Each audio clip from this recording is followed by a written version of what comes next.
El testamento de mi abuela era una broma cruel. Para heredar su fortuna, tenía que sobrevivir durante 30 días sin dinero en su mansión abandonada y en ruinas.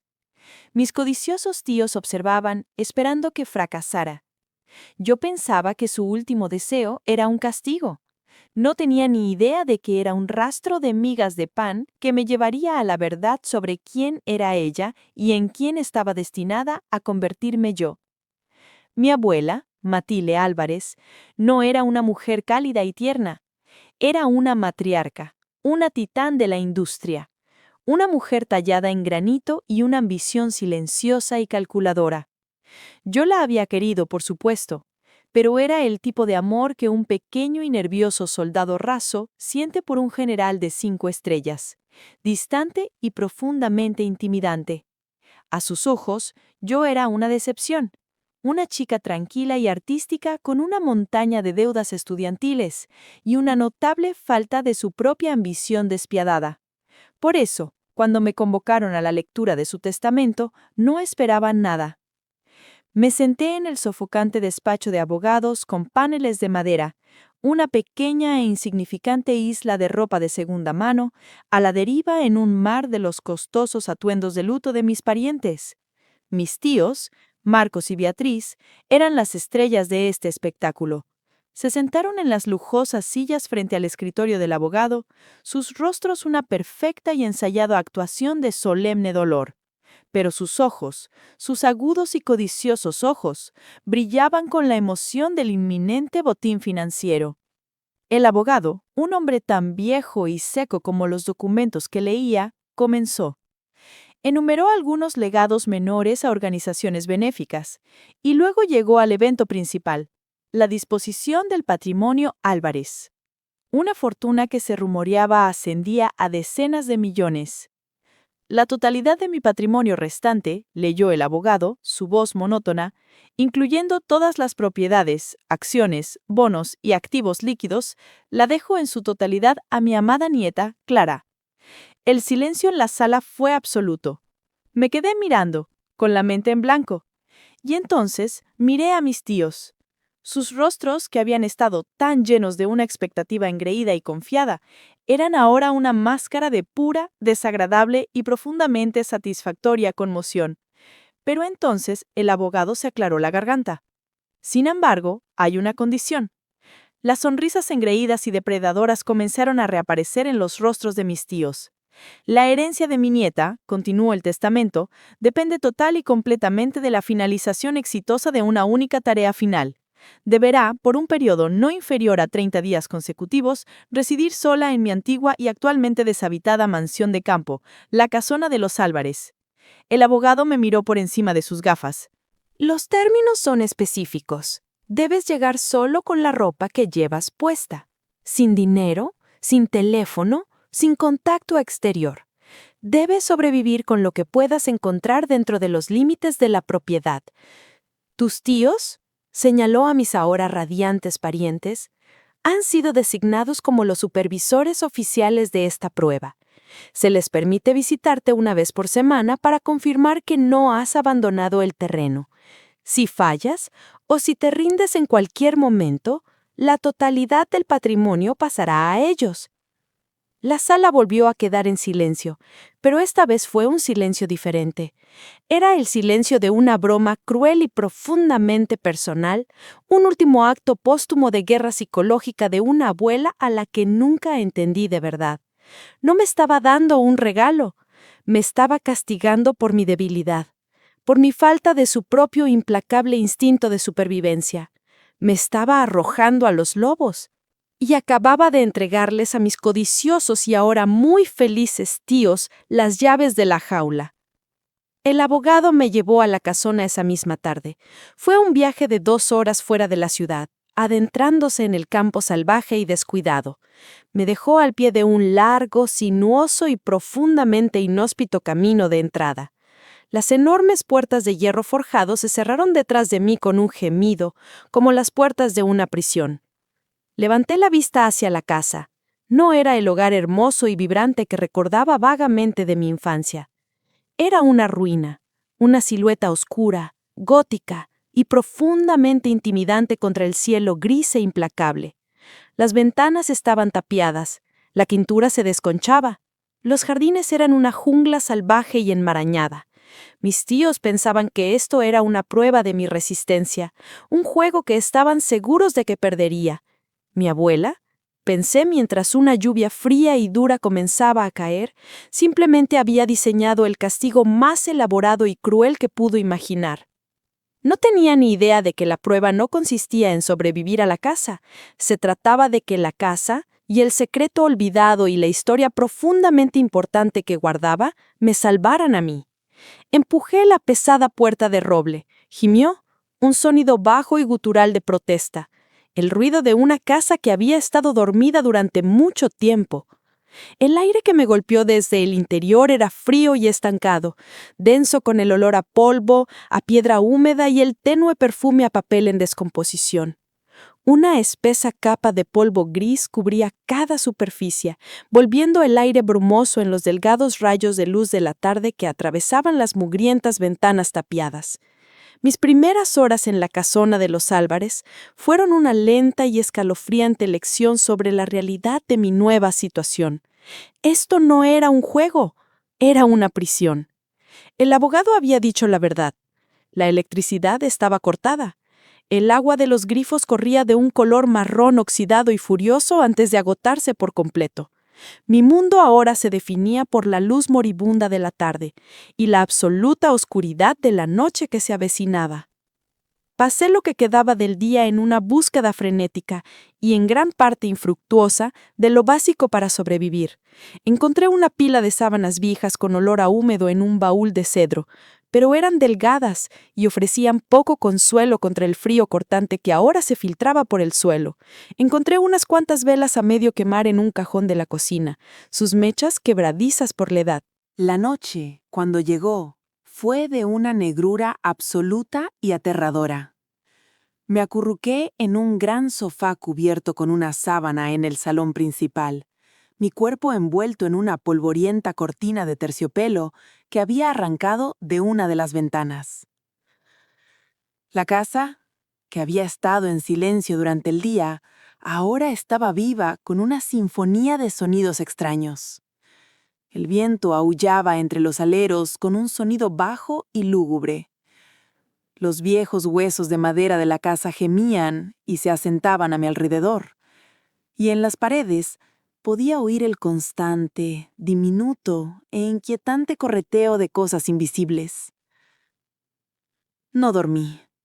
Simplemente me senté allí en la oscuridad, con el hambre como un dolor agudo y punzante en la boca del estómago, y sentí todo el peso aplastante de la crueldad de mi abuela. Esto no era una prueba, era un castigo, un acto de desprecio frío, calculado y profundamente personal. Pensé en mis tíos, en sus rostros engreídos y victoriosos. Tenían razón. Iba a fracasar. Era una chica de ciudad, una criatura de confort y conveniencia. No era una superviviente. Decidí entonces, y allí, en el frío, la oscuridad y la profunda y absoluta soledad de esa noche terrible, que me rendiría por la mañana. Pero la mañana, cuando llegó, trajo consigo un nuevo e inesperado aliado, el sol. Entraba a raudales por las altas y sucias ventanas, ahuyentando lo peor de las sombras de los rincones y convirtiendo las motas de polvo en una galaxia dorada y arremolinada. La casa, a la luz del día, no era un monstruo. Era solo una casa triste, muy vieja y profundamente abandonada. Impulsada por un hambre que ahora era una fuerza cruda e innegable, comencé una búsqueda más metódica. Fui a la cocina, a la gran despensa en la parte de atrás. Estaba casi vacía, un triste y polvoriento cementerio de especias caducadas y frascos vacíos. Estaba a punto de rendirme, de admitir mi patética derrota final, cuando lo vi. En el estante más alto, escondido en la parte de atrás, había un único y solitario frasco de vidrio bellamente conservado. Era un frasco grande de los famosos melocotones en almíbar caseros de mi abuela, los que solía hacer cada verano. Y a su lado, como si lo hubiera dejado un fantasma, había un pequeño abrelatas manual, antiguo y sin óxido. Mis manos temblaban mientras bajaba el frasco. La tapa estaba sellada herméticamente, un testimonio de la habilidad de mi abuela. Me costó 10 largos y frustrantes minutos de gruñidos y maldiciones, pero finalmente, con un triunfante pop metálico, rompí el sello.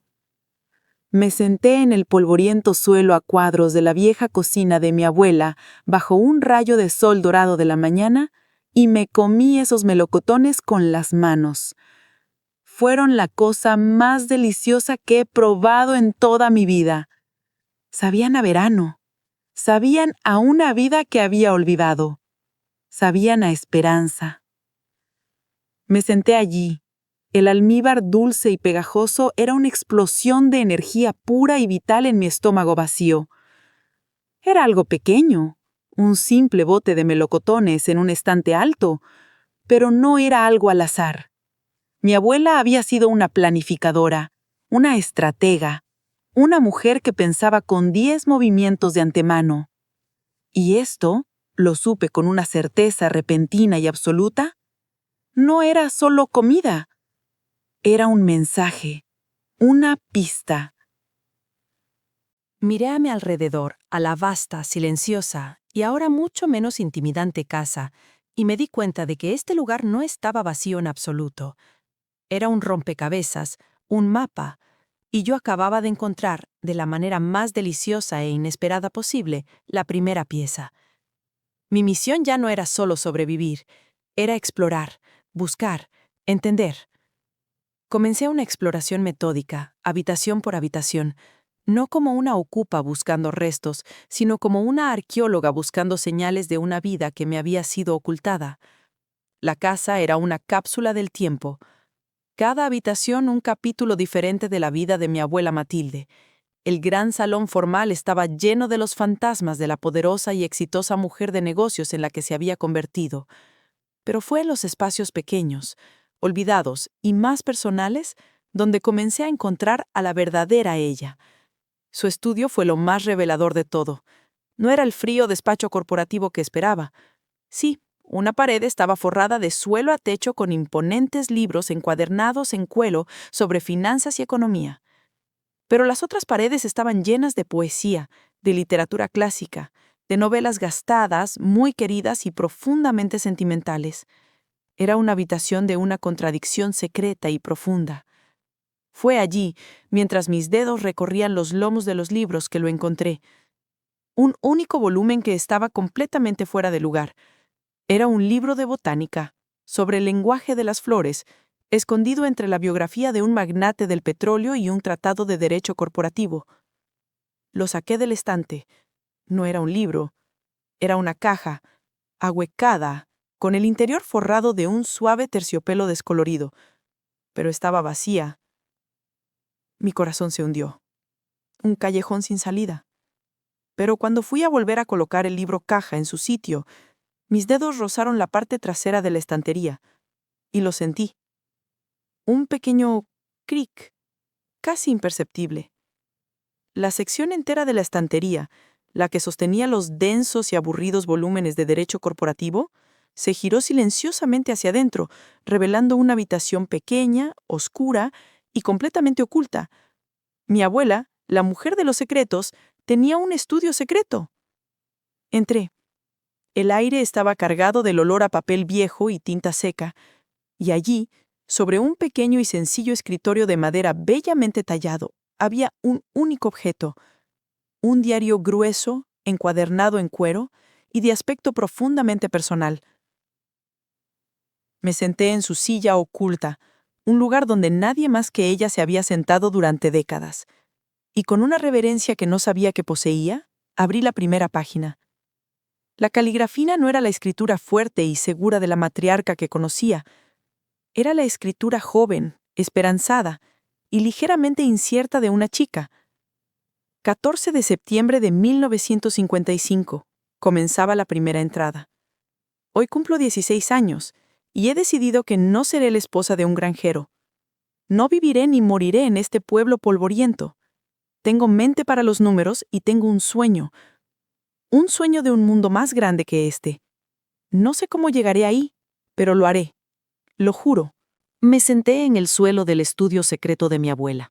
Las palabras de la joven y ferozmente decidida chica que una vez fue eran una revelación en el silencio polvoriento. Esto no era un castigo, no era un juego cruel. Era una historia, su historia. La historia real.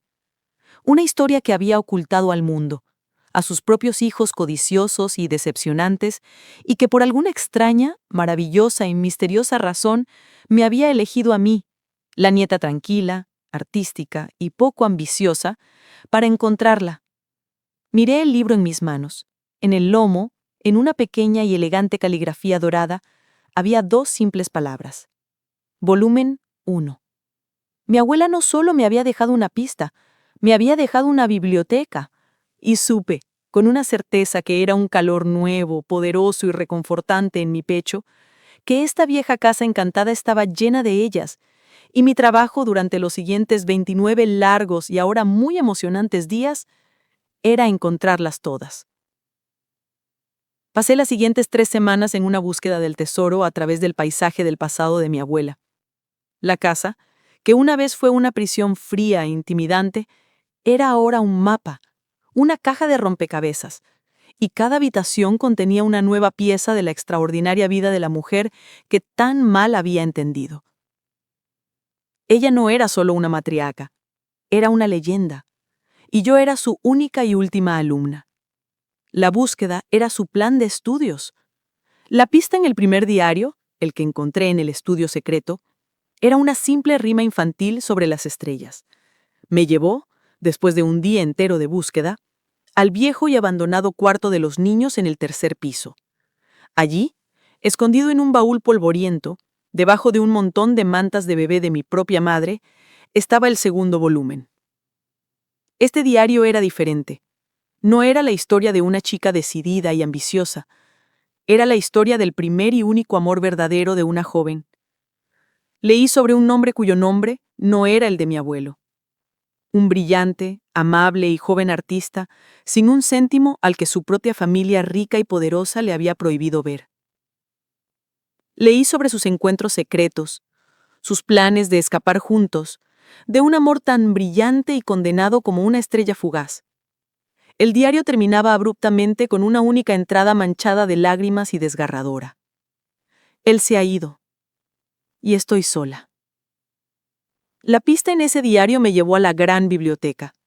Allí, escondido detrás de un ladrillo suelto en la parte trasera de la enorme chimenea de piedra, encontré el 3er volumen. Este estaba escrito con una caligrafía nueva, más dura y cínica. Era la historia de una mujer reconstruyéndose de las cenizas de un corazón roto. Era la historia de su brillante y a menudo despiadado ascenso en el mundo de los negocios. Era la historia del nacimiento del Imperio Álvarez. Era la historia de la mujer que el mundo conocía. Una mujer que ahora entendía que había sido forjada en un fuego que nunca supe que existió. Con cada nuevo diario que encontraba, la historia de su vida se convertía en la mía.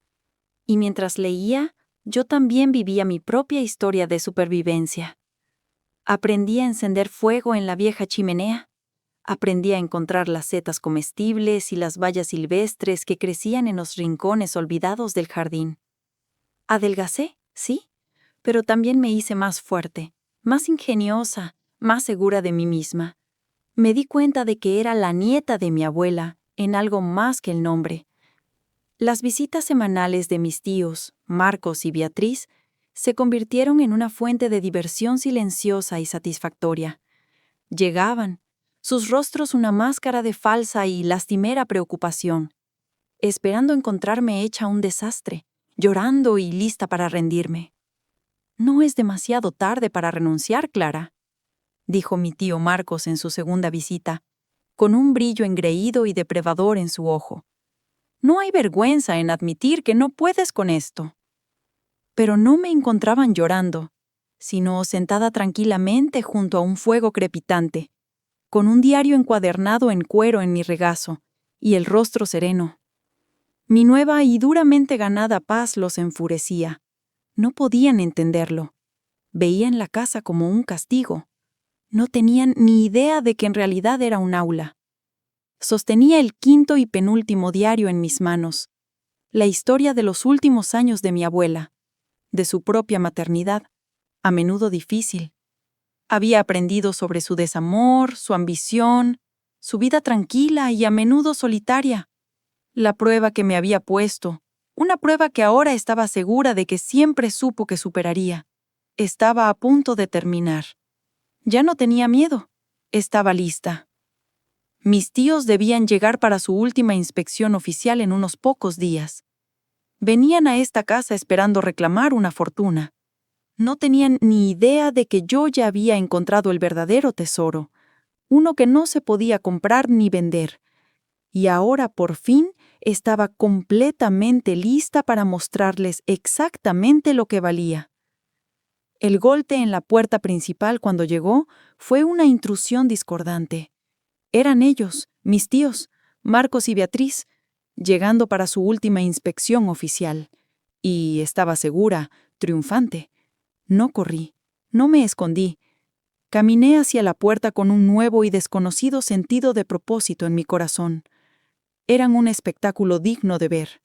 Estaban en el porche, cubiertos de ropa cara de diseño, sus rostros una máscara de confianza engreída, depredadora y profundamente satisfecha. Estaban aquí para el golpe de gracia final. «Clara, querida, aquí estás», dijo mi tía Beatriz, su voz un ronroneo dulce y empalagoso. «No nos digas que te has rendido, falta tan poco para el final. Tu padre y yo estábamos a punto de revisar la propiedad por si había alguna irregularidad antes de asumir la propiedad del patrimonio». Solo la miré a ella y a mi tío Marcos, que estaba allí con un portapapeles, un bolígrafo en ristre y una mirada de fría impaciencia profesional. Vieron mi quietud como una derrota. No tenían idea de qué era mi fuerza. «Por favor», dije, mi voz tranquila, pero resonó en cada rincón del vasto y polvoriento vestíbulo.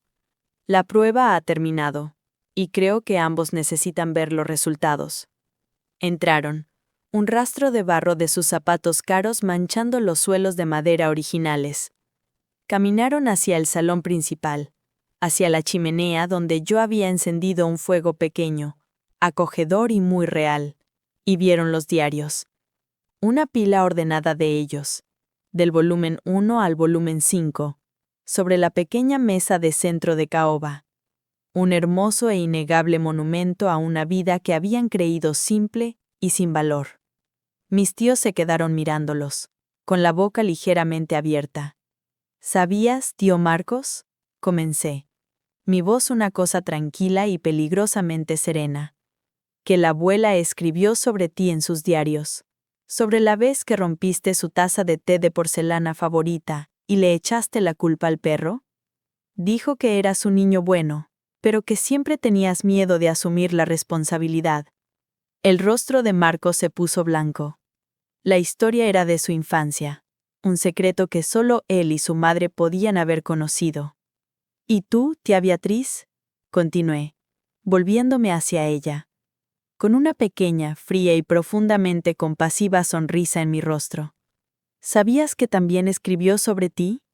¿Sobre cómo le robabas en secreto su collar de reliquia para llevarlo a tus fiestas? Dijo que eras una chica hermosa, pero le preocupaba que estuvieras más enamorada de la apariencia de riqueza que de la riqueza de un buen corazón». Sus máscaras de victoria, engreídas y seguras, se habían desvanecido, reemplazadas por un terror nuevo, terrible y vulnerable. Se dieron cuenta, con un horror que les destrozaba el alma, de que esta casa no estaba vacía, estaba llena. Estaba llena de los fantasmas de toda una vida, de sus propias mentiras no dichas e imperdonables. La prueba no era sobre la casa, dije, mi voz ahora un susurro, pero llevaba el peso de toda la vida sabia y magnífica de mi abuela. Era sobre los diarios. Era sobre que yo aprendiera quién era ella. Y lo hice. Aprendí toda su historia. La historia de una mujer valiente y fuerte que fue decepcionada por sus propios hijos. La historia de una mujer que estaba decidida a ser madre hasta el final. La historia de una mujer que en el final había pasado su legado a la única persona que sabía que lo honraría. Luego caminé hacia la chimenea, hacia la pequeña caja fuerte oculta que encontré después de leer la última pista críptica en el último diario. La abrí y saqué un único documento, pulcramente doblado y de aspecto muy oficial. El verdadero, original y legalmente vinculante testamento. Se lo entregué a mi tía. Puedes leerlo si quieres. Lo tomó de mi mano, que temblaba, y sus ojos, los ojos de mi abuela, escanearon rápidamente las últimas y más importantes palabras de la página. Vi cómo su rostro se descomponía mientras su última y desesperada esperanza se convertía en polvo. Mi abuela, en su último acto de sabiduría, no solo me había dejado su fortuna, le había dejado a ella un mensaje final y muy, muy diferente. Y mientras miraba a las personas derrotadas y rotas que eran mis tíos, supe que el trabajo real y mucho más importante de honrar el legado de mi abuela estaba a punto de comenzar. Junto al testamento había otro sobre más pequeño y sellado, dirigido a mí con la caligrafía familiar y elegante de mi abuela. Decía: para ser abierto solo al concluir la prueba. Con mis tíos como mi audiencia involuntaria y cautiva, rompí el sello. Era una última carta de ella. Y no era una carta de triunfo. Era una carta de una compasión profunda y estratégica. Mi queridísima Clara, leí en voz alta, mi propia voz un instrumento tranquilo de sus últimos deseos. Si estás leyendo esto, significa que has hecho lo que siempre supe que podías hacer. Significa que no solo has sobrevivido, sino que has entendido. Has encontrado mi historia y al hacerlo, has comenzado a escribir la tuya. Te he dejado toda mi fortuna. Es una carga grande, pesada y a menudo terrible. Pero sé que tienes el carácter para llevarla. Pero te dejo algo más que mi dinero. Te dejo una misión final y muy, muy importante. Levanté la vista hacia mis tíos, que ahora me miraban con una nueva y desconocida expresión de temerosa anticipación en sus rostros. Mi hijo, tu tío Marcos, y su esposa Beatriz, no son malas personas, simplemente están perdidos. Han pasado toda su vida en la sombra de mi éxito, y han llegado a creer que el dinero es la única medida del valor de una persona. Yo soy la culpable de esto. No fui una buena madre para él. Fui mejor directora ejecutiva que madre.